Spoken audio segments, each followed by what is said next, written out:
ഈ വീഡിയോയിൽ നമ്മൾ മെയിനായിട്ട് ഡിസ്കസ് ചെയ്യുന്നത് എന്താണ് ഇത്തരത്തിലുള്ള ക്ഷീണവും ഉറക്കക്കൂടുതലും വരാനുള്ള കാരണം എന്നുള്ളതാണ്.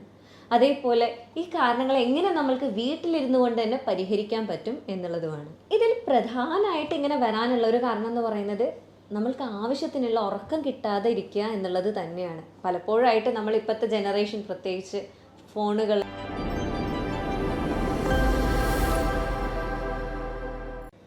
ഈ വീഡിയോയിൽ നമ്മൾ മെയിനായിട്ട് ഡിസ്കസ് ചെയ്യുന്നത് എന്താണ് ഇത്തരത്തിലുള്ള ക്ഷീണവും ഉറക്കക്കൂടുതലും വരാനുള്ള കാരണം എന്നുള്ളതാണ്. അതേപോലെ ഈ കാരണങ്ങൾ എങ്ങനെ നമ്മൾക്ക് വീട്ടിലിരുന്നു കൊണ്ട് തന്നെ പരിഹരിക്കാൻ പറ്റും എന്നുള്ളതുമാണ്. ഇതിൽ പ്രധാനമായിട്ട് ഇങ്ങനെ വരാനുള്ള ഒരു കാരണം എന്ന് പറയുന്നത് നമ്മൾക്ക് ആവശ്യത്തിനുള്ള ഉറക്കം കിട്ടാതെ ഇരിക്കുക എന്നുള്ളത് തന്നെയാണ്. പലപ്പോഴായിട്ട് നമ്മൾ ഇപ്പോഴത്തെ ജനറേഷൻ പ്രത്യേകിച്ച് ഫോണുകൾ അല്ലെങ്കിൽ നമ്മളുടെ ഗെയിമിങ്ങിലൊക്കെ കൂടുതലായിട്ട് ഇൻവോൾവ് ആയിട്ട് അല്ലെങ്കിൽ റീൽസ് കൂടുതലായിട്ട് തപ്പി നമ്മളുടെ ടൈം നമ്മളിപ്പോൾ പണ്ടൊക്കെ നമ്മൾ 10 മണി 11 മണി ആകുമ്പോഴേക്കും ഉറങ്ങുന്ന ആളുകളായിരുന്നു. ഇപ്പോഴത്തെ കുട്ടികൾ അല്ലെങ്കിൽ ഇപ്പോഴത്തെ ജനറേഷൻ തന്നെ അല്ലെങ്കിൽ നമ്മളാണെങ്കിൽ പോലും ഒരു 12 മണി കഴിഞ്ഞിട്ടാണ് പലരും ഉറങ്ങുന്നത്. റീൽസൊക്കെ കണ്ട് എനിക്ക് ഉറക്കം വരുമ്പോഴാണ് ഞാൻ ഉറങ്ങുന്നത് എന്നാണ് പല ആളുകളും പറയാറുള്ളത്. അതുകൊണ്ട് തന്നെ അവർ പിറ്റത്തെ ദിവസം രാവിലെ എഴുന്നേൽക്കുമ്പോൾ അവരെ ഒരു ഫുൾ നൈറ്റ് സ്ലീപ്പിൽ ഉണ്ടാകുന്ന അല്ലെങ്കിൽ ആ ഉറക്കത്തിൽ കിട്ടേണ്ട ആ ഒരു ഉന്മേഷം അവർക്ക് കിട്ടാതെ പോകാറുണ്ട്. എപ്പോഴും ഒരു ക്ഷീണം അവർക്ക് ഫീൽ ചെയ്യാറുണ്ട്. മറ്റൊന്നാണ് തുടർച്ചയായിട്ട് എന്തെങ്കിലും മരുന്നുകൾ കഴിക്കുന്ന ആളുകൾക്ക് ഇതേപോലെ കൂടുതലായിട്ട് അമിതമായിട്ടുള്ള ഉറക്കവും ക്ഷീണവും ഉണ്ടാവാറുണ്ട്. അതേപോലെ മദ്യപാനികളാണ് അല്ലെങ്കിൽ നിങ്ങൾ കൂടുതലായിട്ട് പുകവലിക്കുന്ന ആളുകളാണെന്നുണ്ടെങ്കിൽ ഇവരിലും ഇത്തരത്തിലുള്ള ക്ഷീണങ്ങളൊക്കെ കണ്ടുവരാറുണ്ട്. പിന്നെ ഒരു കാരണമാണ് നമ്മൾക്ക് ശരീരം കൊണ്ട് നമ്മൾ അധികമായിട്ട് വ്യായാമങ്ങളൊന്നും ചെയ്യുന്നില്ല, എപ്പോഴും ഒരേ പൊസിഷനിലാണ് ഇരിക്കുന്നത്, അല്ലെങ്കിൽ നമ്മൾ ജോലി ചെയ്യുന്നത് എപ്പോഴും ഇരുന്നുകൊണ്ടാണ്, വീട്ടിൽ ചെന്നാലും ഇരിക്കുകയാണ്. നമ്മൾക്ക് പ്രത്യേകിച്ച് ഒരു വ്യായാമങ്ങളോ കാര്യങ്ങളോ അല്ലെങ്കിൽ ഒരു ഔട്ടിങ്ങോ ഒന്നും ഇല്ലാത്ത ആളുകളാണെന്നുണ്ടെങ്കിൽ പോലും ഇത്തരത്തിലുള്ള ക്ഷീണങ്ങളൊക്കെ കണ്ടുവരാറുണ്ട്. അതിൻ്റെ പ്രധാന കാരണം എന്ന് പറയുന്നത് അവരുടെ ശരീരത്തിലുള്ള രക്തയോട്ടം അവിടെ കുറഞ്ഞു വരികയാണ് എന്നുള്ളതുകൊണ്ട് തന്നെയാണ്. അതേപോലെ തന്നെ അമിതവണ്ണമുള്ള ആളുകളിലും ഇത്തരത്തിലുള്ള ബുദ്ധിമുട്ടുകൾ കാണാറുണ്ട്. ഇത് നോർമലി ഒരു പ്രശ്നം അല്ലെങ്കിൽ ഒരു രോഗം ഇല്ലാത്ത ആളുകളുടെ കാര്യമാണ് പറഞ്ഞത്. ഇനി ചില രോഗങ്ങളുണ്ട്, ഇത്തരത്തിലുള്ള ഭയങ്കരമായിട്ടുള്ള ക്ഷീണവും അല്ലെങ്കിൽ ഉറക്ക കൂടുതലൊക്കെ ഉണ്ടാക്കുന്ന രോഗങ്ങളുണ്ട്. അതിൽ പ്രധാനമായിട്ട് പറയുന്നത് സ്ലീപ്പ് ആപ്നിയ എന്നുള്ളതാണ്. നമ്മൾ ഉറങ്ങുന്നതിൻ്റെ ഇടയിൽ കറക്റ്റായിട്ട് ഇപ്പോൾ 10 മണിക്ക് തന്നെ കിടക്കുന്നുണ്ട്, രാവിലെ 6 മണി അല്ലെങ്കിൽ 5 മണി ആകുമ്പോഴേ ഞാൻ എഴുന്നേൽക്കാറുള്ളൂ. പക്ഷേ ഉറങ്ങിക്കഴിഞ്ഞാലും എഴുന്നേൽക്കുമ്പോൾ എനിക്ക് ആ ഒരു ഫ്രഷ്നെസ് കിട്ടുന്നില്ല എന്ന് പറയാറുണ്ട്. അതിൻ്റെ ഒരു കാരണം എന്ന് പറയുന്നത് ഇടയ്ക്കിടയ്ക്ക് നമ്മൾ അറിയാണ്ട് ഉറക്കത്തിൽ ഉണർന്നു പോകുന്നുണ്ട്. നമ്മളുടെ ബ്രെയിനും നമ്മളുടെ ശരീരവും ഉണർന്നു പോകുന്നുണ്ട്, പക്ഷെ നമ്മൾ കോൺഷ്യസ് ആവുന്നില്ല ആ സമയത്ത് എന്നുള്ളതാണ്.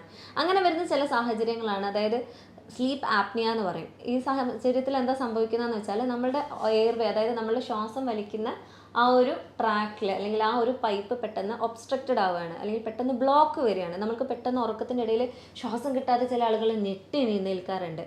മറ്റു ചിലരുണ്ട് അവർ നന്നായിട്ട് കൂർക്കം വലിക്കുന്ന ആൾക്കാരായിരിക്കും. ഇങ്ങനെ അതിൻ്റെ സൗണ്ട് ഇൻക്രീസ് ചെയ്ത് കൂടി വന്ന് പെട്ടെന്ന് അതങ്ങ് നിൽക്കും. ഒരു 2-3 സെക്കൻഡ് നിന്ന് വീണ്ടും രണ്ടാമത് അവർ ശ്വാസം വലിച്ച് കൂർക്കം വലിക്കാൻ തുടങ്ങും.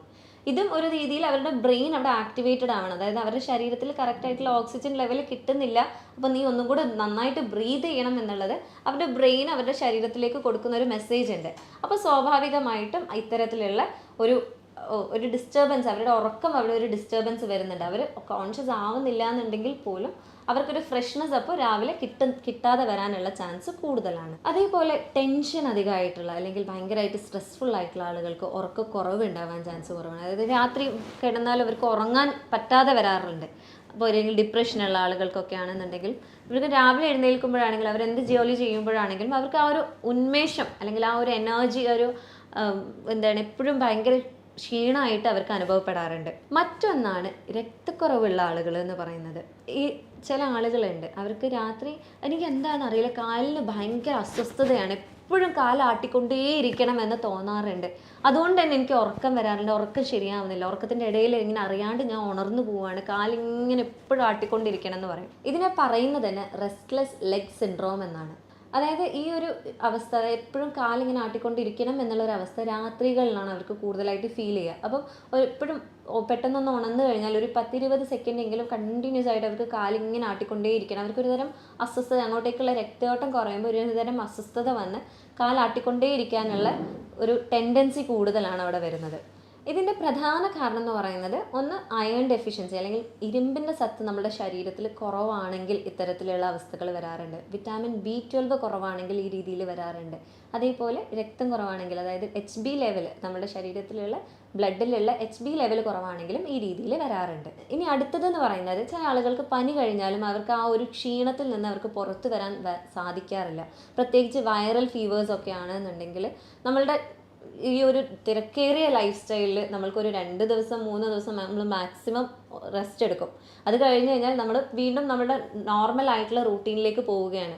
അപ്പോൾ സ്വാഭാവികമായിട്ടും നമ്മുടെ ബോഡി കംപ്ലീറ്റ് ആയിട്ട് റിക്കവർ ആയിട്ടില്ല എന്നുണ്ടെങ്കിൽ ഇത്തരത്തിലുള്ള ക്ഷീണം അവിടെ അനുഭവപ്പെടാറുണ്ട്. വേറൊരു കാറ്റഗറിയാണ് തൈറോയ്ഡ് പ്രോബ്ലംസ് ഉള്ളവർ, അതായത് ഹൈപ്പർ തൈറോയിഡിസം അല്ലെങ്കിൽ ഹൈപ്പോ തൈറോയിഡിസം ഉള്ള ആളുകൾക്ക്, തൈറോയിഡ് ഗ്രന്ഥിയുടെ പ്രവർത്തനം കറക്റ്റ് അല്ലാത്ത ആളുകൾക്ക് ഇത്തരത്തിലുള്ള ക്ഷീണവും എപ്പോഴും ഉറക്കം വരികയാണ് എന്നുള്ള തോന്നലൊക്കെ വരാനുള്ള ചാൻസസ് കൂടുതലാണ്. ഇനി അടുത്തൊരു പ്രധാന കാരണം എന്ന് പറയുന്നത് രക്തക്കുറവ് അല്ലെങ്കിൽ അനീമിയ എന്നുള്ളതാണ്. അനീമിയ പല രീതിയിലുണ്ട്. ചില ആളുകൾക്ക് ഓവറായിട്ട് ബ്ലീഡ് ചെയ്യുക അല്ലെങ്കിൽ രക്തസ്രാവം ഉള്ളത് കൊണ്ട് അനീമിയ ഉണ്ടാവാം, രക്തക്കുറവ് ഉണ്ടാവാം. അല്ലെങ്കിൽ ഇൻറ്റേർണലായിട്ട് എന്തെങ്കിലും കാരണങ്ങൾ അറിയാത്തത് കൊണ്ട് ഉണ്ടാവാം. അനീമിയ ഉണ്ടാവാനുള്ള മറ്റൊരു കാരണമാണ് കറക്റ്റായിട്ടുള്ള റെഡ് ബ്ലഡ് സെൽസ്, അതായത് ഇതിലെ കോശങ്ങൾ കറക്റ്റായിട്ട് ഉണ്ടാകാത്തത് കൊണ്ട് അല്ലെങ്കിൽ അതിൻ്റെ പ്രൊഡക്ഷൻ കറക്റ്റായിട്ട് നടക്കാത്തത് കൊണ്ട് നമ്മൾക്ക് ബ്ലഡ് കുറവ് ഉണ്ടാവാനുള്ള ചാൻസ് ഉണ്ട്. അതേപോലെ അയേണിൻ്റെ കണ്ടൻറ്റ്, അതായത് ഇരുമ്പിൻ്റെ സത്ത് നമ്മുടെ ശരീരത്തിൽ കുറവാണെന്നുണ്ടെങ്കിലും ഇതേപോലെ അനീമിയ ഉണ്ടാവാനുള്ള ചാൻസസ് കൂടുതലാണ്. അപ്പോൾ നമ്മളുടെ ഒരു ശരാശരി നമ്മളുടെ ഒരു ഇന്ത്യൻ സൊസൈറ്റിയിൽ എടുക്കുകയാണെന്നുണ്ടെങ്കിൽ ഏറ്റവും കൂടുതൽ അയൺ ഡെഫിഷ്യൻസി, അതായത് ഇരുമ്പ് സത്ത് കുറവുള്ള അനീമിയാണ് കൂടുതലായിട്ട് കണ്ടുവരുന്നത്. അപ്പോൾ ശരിക്കും അനീമിയ അല്ലെങ്കിൽ ഈ ഒരു രക്തക്കുറവ് ഉണ്ടാവുമ്പോൾ എന്തുകൊണ്ടാണ് നമ്മൾക്ക് ക്ഷീണം വരുന്നത് എന്ന് നോക്കുകയാണെന്നുണ്ടെങ്കിൽ, നമ്മുടെ ശരീരത്തിൽ നമ്മൾക്ക് എന്തൊരു പ്രക്രിയ നടക്കണം എന്നുണ്ടെങ്കിലും, അപ്പോൾ ഒരു ദഹനമാണെങ്കിലും നമ്മുടെ മസിൽസ് ഇളകുകയാണെങ്കിലും നമ്മുടെ ഹാർട്ട് ബീറ്റ് ചെയ്യുകയാണെന്നുണ്ടെങ്കിലും നമ്മൾക്കിപ്പോൾ സംസാരിക്കാൻ പോലാണെങ്കിലും നമുക്ക് എനർജി വേണം, ഒരു ഊർജ്ജം വേണം. ഈ ഒരു ഊർജ്ജം ഉണ്ടാക്കാൻ സഹായിക്കുന്നത് നമ്മൾ ശ്വസിക്കുന്ന ഓക്സിജനാണ്. നമ്മൾ ഈ ഊർജ്ജം ഉണ്ടാക്കുന്ന ഓരോ ലെവലിലും ഓക്സിജൻ്റെ ആവശ്യം അവിടെ ഉണ്ട്. അപ്പോൾ ഈ ഓക്സിജനെ കറക്റ്റായിട്ട് നമ്മളുടെ ഓരോ സെല്ലിലേക്കും കൊണ്ടുപോകാൻ ഹെൽപ്പ് ചെയ്യുന്നതാണ് ബ്ലഡിലെ HB എന്ന് പറയുന്ന ഹീമോഗ്ലോബിൻ എന്ന് പറയുന്ന ഒരു പിഗ്മെൻറ്റ്. അത് ഉണ്ടാകാൻ സഹായിക്കുന്ന ഒന്നാണ് അയേൺ ഇല്ലെങ്കിൽ ഈ HB, നമ്മൾ എപ്പോഴും പറയാറുണ്ട്, ഹോസ്പിറ്റലിലൊക്കെ പോകുമ്പോൾ ഡോക്ടേഴ്സ് പറയാറുണ്ട് HB ഒന്ന് ചെക്ക് ചെയ്യണം, രക്തക്കുറവ് ഉണ്ടോയെന്നൊന്ന് നോക്കാൻ വേണ്ടിയിട്ടാണ് എന്നുള്ളത്. അപ്പോൾ അവിടെ എന്താ സംഭവിക്കുന്നതെന്ന് വെച്ചാൽ ഈ ഹീമോഗ്ലോബിന് അവിടെ ഉണ്ടാകാതിരിക്കുകയും ഹീമോഗ്ലോബിൻ കുറവുള്ളത് കൊണ്ട് തന്നെ അവിടെ ഓക്സിജൻ്റെ ലെവൽ കുറയുകയും നമ്മുടെ ശരീരത്തിൽ കറക്റ്റായിട്ടുള്ള ഊർജ്ജം ഉണ്ടാക്കുന്നത് കുറയുകയാണ് ചെയ്യുന്നത്. അപ്പോൾ സ്വാഭാവികമായിട്ടും നമ്മൾക്കൊരു ക്ഷീണവും എപ്പോഴും തലകറക്കവും അല്ലെങ്കിൽ ഭയങ്കരമായിട്ടുള്ള എപ്പോഴും കിടക്കണം എന്നുള്ള തോന്നൽ, അതേപോലെ തന്നെ ചില ആളുകൾക്ക് അവർ കൈകാലൊക്കെ എന്താ നീ വിളറിയിരിക്കുന്നതെന്നൊക്കെ ചോദിക്കാറുണ്ട്. നമ്മൾ കണ്ണിൻ്റെ അവിടെയൊക്കെ വിളറിയിരിക്കുകയാണ്, കൈയിൻ്റെ അകം കാലിൻ്റെ ഉള്ളിനടിയൊക്കെ വിളറിയിരിക്കാറുണ്ട്. ചില ആളുകൾക്ക് നഖം ശ്രദ്ധിച്ചിട്ടുണ്ടാവും നിങ്ങൾ, ഭയങ്കരമായിട്ട് ബ്രിട്ടിൽ എന്ന് പറയും, അതായത് ഭയങ്കര ഡ്രൈ ആയിട്ട് വര വീണ പോലെ ആയിരിക്കും നഖങ്ങളുണ്ടാവുക. അതേപോലെ ചില ആളുകളുണ്ട്, എന്താണെന്നറിയില്ല, എനിക്ക് ഈ പച്ച അരി കഴിക്കാൻ ഭയങ്കര ഇഷ്ടമാണ്, വേവിക്കാത്ത അരി കഴിക്കാൻ ഭയങ്കര ഇഷ്ടമാണെന്ന് പറയുന്ന ആളുകളുണ്ട്. ഇവരിലൊക്കെ അധികവും ഹീമോഗ്ലോബിൻ അല്ലെങ്കിൽ ഈ പറഞ്ഞ അനീമിയ, രക്തക്കുറവ് ഉണ്ടാവാനുള്ള ചാൻസസ് കൂടുതലാണ്. കുട്ടികളിലാണെന്നുണ്ടെങ്കിൽ ഇത്തരത്തിൽ ഈ ദഹിക്കാൻ പറ്റാത്ത സാധനങ്ങൾ എപ്പോഴും അവർ കഴിക്കും. ചില ആളുകളുണ്ട് ചോക്ക് കഴിക്കുന്ന കുട്ടികളുണ്ട്. അതേപോലെ ചുമരിലുള്ള പെയിൻ്റൊക്കെ മാന്തി കഴിക്കുന്ന ആളുകളുണ്ട്. എന്താണെന്നറിയില്ല, മോൻ എപ്പോഴും ഇങ്ങനത്തെ കാര്യങ്ങളാണ് കഴിക്കുന്നത് എന്ന് പറഞ്ഞിട്ട് പലപ്പോഴായിട്ട് കുട്ടികൾ നമ്മളുടെ അടുത്ത് വരാറുണ്ട്. അപ്പോൾ ഇതിൻ്റെ ഒരു പ്രധാന കാരണം എന്ന് പറയുന്നത് രക്തക്കുറവ് തന്നെയാണ്. അപ്പോൾ എങ്ങനെയാണ് രക്തക്കുറവിനെ തിരിച്ചറിയാമെന്ന് പറയുകയാണെന്നുണ്ടെങ്കിൽ അതിൽ HB എന്ന് പറയുന്ന ടെസ്റ്റാണ് നമ്മൾ ചെയ്യാറ്. സാധാരണഗതിയിൽ HB നമ്മൾ ചെക്ക് ചെയ്യുമ്പോൾ, ഹീമോഗ്ലോബിൻ ചെക്ക് ചെയ്യുമ്പോൾ ഒരു പുരുഷന് ശരാശരി വേണ്ടത് 13 to 16 ഇടയിലും, 16 ഗ്രാം പെർ ഡെസിലിറ്ററിൻ്റെ ഇടയിലും, ഒരു സ്ത്രീക്ക് വേണ്ടത് 12 മുതൽ 15 ഗ്രാം പെർ ഡെസിലിറ്ററിൻ്റെ ഇടയിലുള്ള ഒരളവാണ് വേണ്ടത്. ഇത് നമ്മുടെ ഇന്ത്യൻ സൊസൈറ്റിയിൽ നോക്കുകയാണെന്നുണ്ടെങ്കിൽ ഇവിടെ അറ്റ്ലീസ്റ്റ് ഒരു 10 to 11 ഇടയിലെങ്കിലും നിങ്ങൾക്ക് രക്തം, അതായത് ഈ HB ലെവൽ ഉണ്ടാവണം എന്നുള്ളതാണ്. അതിൽ താഴെ പോയി കഴിഞ്ഞാൽ സ്വാഭാവികമായിട്ടും നിങ്ങളുടെ സിംറ്റംസ് ഒക്കെ കൂടാറുണ്ട്. ഇനി ഈ രക്തക്കുറവ് അല്ലെങ്കിൽ ഈ HBയുടെ ലെവൽ നിങ്ങൾ പ്രഗ്നൻ്റ് ആണെങ്കിൽ, അതേപോലെ നിങ്ങൾ മുലയൂട്ടുന്നൊരു അമ്മയാണെങ്കിൽ കുറയാറുണ്ട്. കാരണം സ്വാഭാവികമായിട്ടും നിങ്ങളുടെ ശരീരത്തിലുള്ള ഈ പറയുന്ന ഇരുമ്പിൻ്റെ സത്ത് നിങ്ങളുടെ കുട്ടികൾക്ക് അവിടെ പോകുന്നുണ്ട്. ഇപ്പോൾ പ്രഗ്നൻസിയിലാണെന്നുണ്ടെങ്കിൽ നിങ്ങളുടെ വയറിലല്ല, ഉദരത്തിൽ വളരുന്ന കുട്ടിയുടെ ശരീരത്തിലേക്ക് അത് പോകുന്നുണ്ട്. അല്ലെങ്കിൽ നിങ്ങൾ മുലയൂട്ടുന്ന അമ്മമാരാണെന്നുണ്ടെങ്കിൽ അതുപോലെ ഒരു എമൗണ്ട് ഓഫ് അയൺ നിങ്ങളുടെ കുട്ടിയിലേക്ക് പാലിലൂടെ പോകുന്നുണ്ട്. അപ്പോൾ നിങ്ങൾ നിർബന്ധമായിട്ടും ശ്രദ്ധിക്കേണ്ടത് നിങ്ങൾ ഈ സമയത്തൊക്കെ നല്ല അയൺ റിച്ച് ആയിട്ടുള്ള ഭക്ഷണങ്ങൾ കഴിക്കുന്നുണ്ട് എന്നുള്ളതാണ്. നമ്മുടെ ശരീരത്തിൽ രക്തക്കുറവ് ഉണ്ടാകുമ്പോൾ തന്നെ സ്വാഭാവികമായിട്ടും രക്തയോട്ടം അവിടെ കുറയാനുള്ള ചാൻസസ് കൂടുതലാണ്. അപ്പോൾ തന്നെ ഇപ്പോൾ ഈ മേൽ പറഞ്ഞ ഒരുപാട് രോഗങ്ങളുണ്ട്. അപ്പോൾ ആ രോഗങ്ങൾക്കും ഇതേപോലെ ശരീരത്തിലുള്ള രക്തയോട്ടം കുറയാനുള്ള സാധ്യതകളും ഈ പറഞ്ഞ കുറേ സിംറ്റംസ് ഉണ്ടാവാനുള്ള സാധ്യതകളുണ്ട്. അതായത് കയ്യിലൊക്കെ ഭയങ്കര തണുപ്പ് അനുഭവപ്പെടുക, കൈക്കാലുകളൊക്കെ എപ്പോഴും ഭയങ്കര തണുത്തിട്ടായിരിക്കും അവരത്, എപ്പോഴും മസിൽ അവിടെ ഇവിടെയൊക്കെ ആയിട്ട് വേദനയാണ്, കോച്ചി പിടിക്കുകയാണെന്നൊക്കെ പറയുന്ന ആളുകളുണ്ട്. പുരുഷന്മാരിലാണെങ്കിൽ ഉദ്ധാരണക്കുറവിന് ഒരു പ്രധാന കാരണം എന്ന് പറയുന്നത് ഇത്തരത്തിലുള്ള രക്തയോട്ടത്തിൻ്റെ കുറവാണ്. അതേപോലെ തന്നെ എപ്പോഴും മുടിയൊക്കെ കൊഴിയാണ്, അവിടെ ഇവിടെയൊക്കെ ഭയങ്കരമായിട്ട് സഹിക്കാൻ പറ്റാത്ത വേദനകളാണ്, പ്രത്യേകിച്ച് രാത്രിയൊന്നും എന്താണെന്നറിയില്ല എന്നൊക്കെ പറയുന്ന ഒരുപാട് പേഷ്യൻസ് ഉണ്ട്. അവരുടെയൊക്കെ ഒരു ഹിസ്റ്ററി നോക്കുകയാണെന്നുണ്ടെങ്കിൽ അതിലൊരു മെയിൻ വില്ലൻ എന്ന് പറയുന്നത് തന്നെ ഒന്നെങ്കിൽ രക്തയോട്ടം കുറയാനുള്ള എന്തെങ്കിലും കാരണങ്ങളുണ്ടാവും, അല്ലെങ്കിൽ രക്തക്കുറവാണ് അതിലെ പ്രധാന വില്ലൻ എന്ന് പറയാറ്. അപ്പോൾ എങ്ങനെയാണ് നമ്മൾക്ക് നമ്മളുടെ ശരീരത്തിൽ രക്തയോട്ടം കൂട്ടാൻ പറ്റുന്നത് എന്നുള്ളത് കൂടെ നമ്മൾ അറിയേണ്ടതാണ്. ഒന്നെന്ന് പറയുന്നത്, നിങ്ങൾ സ്ഥിരമായിട്ട് സ്മോക്ക് ചെയ്യുന്ന ഒരാളാണ്, നന്നായിട്ട് സിഗരറ്റ് ആണെങ്കിലും വേറെ എന്താണെങ്കിലും നിങ്ങൾ സ്മോക്ക് ചെയ്യുന്ന ഒരാളാണെന്നുണ്ടെങ്കിൽ നിങ്ങളുടെ ശരീരത്തിൽ സ്വാഭാവികമായിട്ടും രക്തയോട്ടം കുറയാനുള്ള ചാൻസസ് കൂടുതലാണ്. ഇതിനൊരു കാരണം എന്ന് പറയുന്നത് നമ്മുടെ ശരീരത്തിൽ സ്വാഭാവികമായിട്ടും ഈ സ്മോക്ക് ചെയ്യുന്ന സമയത്ത് നിക്കോട്ടിൻ്റെ അളവ് ഈ രക്തധമനികളിൽ വന്നിട്ട് അടയാനുള്ള ചാൻസസ് കൂടുതലാണ്. അപ്പോൾ സ്വാഭാവികമായിട്ടും രക്തധമനികളുടെ ദ്വാരം വലുപ്പം കുറയാനും അതിലൂടെ ബ്ലഡ് പോകുന്നത്, രക്തം പോകുന്നതിൻ്റെ സ്പീഡ് കുറയാനൊക്കെ ഉള്ള ചാൻസസ് കൂടുതലാണ്. അതുകൊണ്ട് തന്നെ എത്തേണ്ട രീതിയിലുള്ള ഓക്സിജനും എത്തേണ്ട രീതിയിലുള്ള രക്തവും എല്ലായിടത്തേക്കും ഒരുപോലെ എത്തിക്കൊള്ളണം എന്നില്ല. അതുകൊണ്ട് തന്നെ നിങ്ങൾക്ക് ക്ഷീണം അനുഭവപ്പെടാനുള്ള ചാൻസസ് വളരെ കൂടുതലാണ്. അതുപോലെ നിങ്ങൾ വെള്ളം കുടി കുറവാണ്, നിങ്ങൾ വെള്ളം കുടിക്കുന്നത് വളരെ കുറവായിട്ടുള്ള ഒരാളാണ്, ഡീഹൈഡ്രേറ്റഡ് ആണ് നിങ്ങളുടെ ശരീരം എന്നുണ്ടെങ്കിലും നിങ്ങളുടെ രക്തയോട്ടം കുറയാനുള്ള ചാൻസ് കൂടുതലാണ്. കാരണം നമ്മളുടെ ബോഡീനെ റിലാക്സ് ചെയ്യാനും അതേപോലെ രക്തധമനികൾ കറക്റ്റായിട്ട് വർക്ക് ചെയ്യാനും ബ്ലഡ് കറക്റ്റായിട്ട് ഉണ്ടാവാനൊക്കെ സഹായിക്കുന്ന ഒന്നാണ് വെള്ളം എന്ന് പറയുന്നത്. മറ്റൊന്നെന്ന് പറയുന്നത് എക്സസൈസ് ആണ്. അത് നിർബന്ധമാണ്. എൻ്റെ ഒരു പേഴ്സണൽ എക്സ്പീരിയൻസ് പറയുകയാണെങ്കിൽ, ഞാൻ ഫസ്റ്റ് ഇയറിൽ പഠിക്കുന്ന സമയത്ത് ഞങ്ങളുടെ സ്വന്തം ബ്ലഡ് വെച്ച് പരീക്ഷണം നടത്തേണ്ടതുണ്ടായിരുന്നു കറക്റ്റായിട്ട് പഠിക്കാൻ വേണ്ടിയിട്ട്. അപ്പോൾ ഈ സാഹചര്യത്തിൽ ഞാൻ എക്സസൈസ് വളരെ കുറവായിട്ടുള്ള ഒരാളായിരുന്നു, എക്സ്റ്റേണൽ ആക്ടിവിറ്റീസ് ഒന്നും ചെയ്യാത്ത ഒരാളായിരുന്നു. അന്നൊക്കെ എന്ന് പറഞ്ഞാൽ അത് കുത്തിക്കഴിഞ്ഞ് നെക്സ്റ്റ് നിമിഷം എന്നെ നിലത്തായിരുന്നു പിന്നെ കണ്ടിരുന്നത്. കാരണം ബോധം കെട്ടി വീഴുമായിരുന്നു.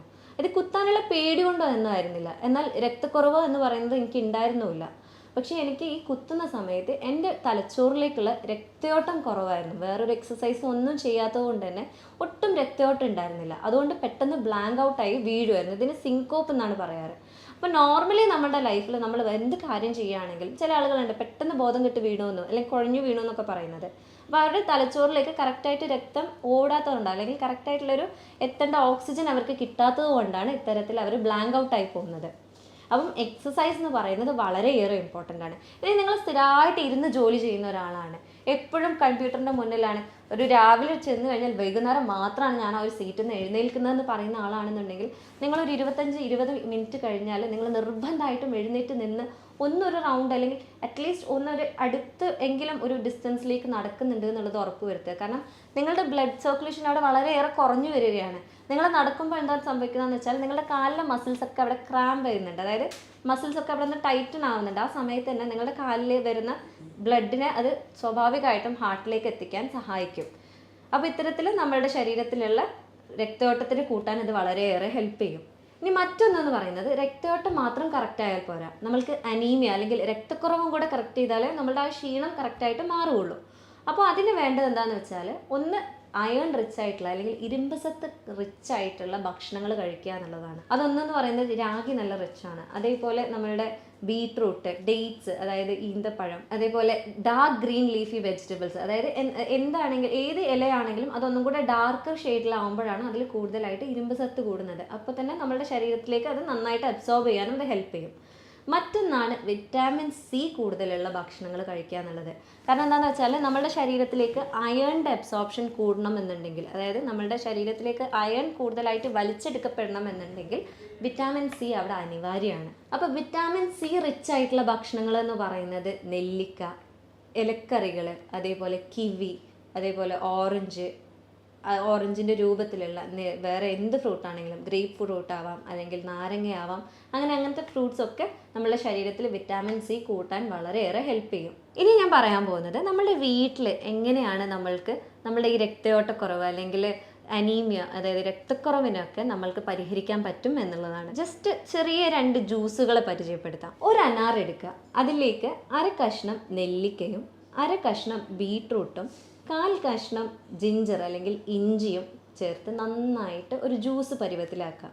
അതിലേക്ക് എന്നിട്ട് 1/2 സ്പൂണ് ഫ്ലേക്സ് സീഡ് ഇട്ടിട്ട് ഒന്ന് കുതിരാൻ വെക്കുക.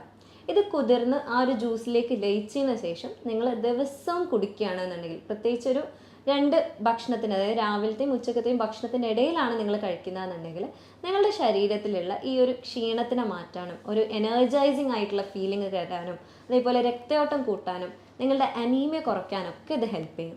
ഇനി രണ്ടാമത്തെ ജ്യൂസിനെ കുറിച്ച് പറയുകയാണെന്നുണ്ടെങ്കിൽ ഒരു 3 കഷ്ണം ഇഞ്ചി എടുക്കുക. അതിലേക്ക് 1 സ്പൂണ് മഞ്ഞൾപ്പൊടിയും 1/4 സ്പൂണ് അശ്വഗന്ധപ്പൊടിയും 1/4 സ്പൂണ് ലൈക്കോ റൈസ് അല്ലെങ്കിൽ ഇരട്ടി മധുരം എന്നൊക്കെ പറഞ്ഞാൽ നമ്മളുടെ നാട്ടിലെ കടകളിലൊക്കെ കിട്ടാറുണ്ട്. അതിലേക്ക് ഫ്രഷ് ആയിട്ട് ഉണ്ടാക്കിയ 1/2 കപ്പ് നെല്ലിക്കയുടെ നീരും അതേപോലെ 1 കപ്പ് ബട്ടർ മിൽക്ക് അല്ലെങ്കിൽ മോരും വെള്ളം എടുത്തിട്ട് നന്നായിട്ട് ജ്യൂസാക്കി ദിവസവും നിങ്ങൾ കഴിക്കുകയാണെന്നുണ്ടെങ്കിൽ ഇത് നിങ്ങളെ ഭയങ്കരമായിട്ട് ഹെൽപ്പ് ചെയ്യും. ഇത് ഹെൽപ്പ് ചെയ്യും എന്ന് പറയാനുള്ള ഒരു കാരണം എന്ന് പറയുന്നത്, ഇതിൽ ഇഞ്ചി എന്ന് പറയുന്നത് നമ്മുടെ ശരീരത്തിലുള്ള ബ്ലഡ് സർക്കുലേഷൻ അല്ലെങ്കിൽ രക്തയോട്ടം കൂട്ടാൻ സഹായിക്കുകയും നമ്മുടെ ശരീരത്തിൽ അവിടെ ഇവിടെയെല്ലാം അടങ്ങിക്കിടക്കുന്ന ടോക്സിൻസിനെ എടുത്ത് ഒഴിവാക്കാനും ഒരു എനർജി ബൂസ്റ്ററായിട്ട് വർക്ക് ചെയ്യാനൊക്കെ ഹെൽപ്പ് ചെയ്യുന്ന ഒരു കണ്ടന്റാണ് ഇഞ്ചി എന്ന് പറയുന്നത്. ഇത് നമ്മൾക്ക് ഉണ്ടാകുന്ന ഒരു മെൻ്റൽ സ്ട്രെസ്, സ്ട്രെയിനിനൊക്കെ റിലാക്സ് ചെയ്യാനും നമുക്ക് കൂടുതലായിട്ട് കോൺസെൻട്രേറ്റ് ചെയ്യാനൊക്കെ ഹെൽപ്പ് ചെയ്യുന്ന ഒരു കണ്ടന്റ് ഇതിലുണ്ട്.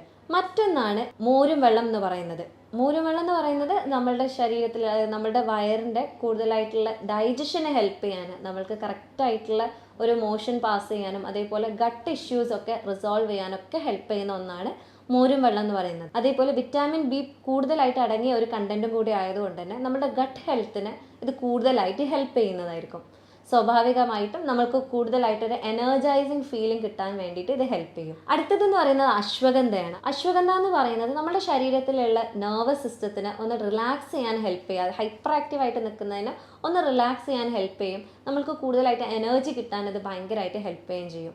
പിന്നെ ഒന്നെന്ന് പറയുന്നത് നെല്ലിക്ക. നെല്ലിക്ക എന്ന് പറയുന്നത് വിറ്റാമിൻ സി റിച്ച് ആണ്. നമ്മുടെ ശരീരത്തിൽ കൂടുതലായിട്ട് ഇമ്മ്യൂണിറ്റി കൂട്ടാനും നാച്ചുറലായിട്ട് നമ്മുടെ ശരീരത്തിന് എനർജി കൂടുതലായിട്ട് കിട്ടാനും ഈ എക്സോഷനായിട്ട് നമുക്ക് ഭയങ്കരമായിട്ടുള്ള ടയേർഡ്നെസ് ഫീലിംഗ് ഒക്കെ മാറ്റാനും കൂടുതലായിട്ട് ഹെൽപ്പ് ചെയ്യുന്ന ഒരു കണ്ടന്റാണ് നെല്ലിക്ക എന്ന് പറയുന്നത്. അതേപോലെ മഞ്ഞൾ എന്ന് പറയുന്നത് നമ്മുടെ ശരീരത്തിലുള്ള അല്ലെങ്കിൽ നമ്മുടെ മനസ്സിന് മൂഡിനെ സ്റ്റെബിലൈസ് ചെയ്യാനും അതേപോലെ എനർജി സ്റ്റെബിലൈസ് ചെയ്യാനും ഒക്കെ ഹെൽപ്പ് ചെയ്യുന്ന ഒന്നാണ്. ഇങ്ങനെയൊക്കെ ചെയ്തിട്ടും നിങ്ങൾക്ക് നിങ്ങളുടെ രക്തയോട്ടം കൂട്ടാൻ പറ്റുന്നില്ല, നിങ്ങളുടെ അനീമിയ അല്ലെങ്കിൽ രക്തക്കുറവ് ഇപ്പോഴും അവിടെ ഉണ്ട്, എങ്ങനെയായാലും നിങ്ങളുടെ ക്ഷീണം അല്ലെങ്കിൽ ഈ ഉറക്കക്കൂടുതൽ നിങ്ങൾക്ക് മാറ്റാൻ സാധിക്കുന്നില്ല എന്നുള്ള ഒരു സാഹചര്യമാണെന്നുണ്ടെങ്കിൽ നിങ്ങൾ നിർബന്ധമായിട്ടും ഒരു ഡോക്ടറെ കൺസൾട്ട് ചെയ്യേണ്ടതാണ്. ഇതിൻ്റെ കാരണങ്ങൾ എന്താണ് എന്നുള്ളത് കണ്ടെത്തി കറക്റ്റായിട്ടുള്ള ചികിത്സകൾ നിങ്ങൾ തേടേണ്ടതാണ്. അപ്പോൾ കൂടുതലായിട്ടുള്ള ഇൻഫോർമേഷൻ വീഡിയോസുമായിട്ട് ഇനിയും കാണാം. Thank you.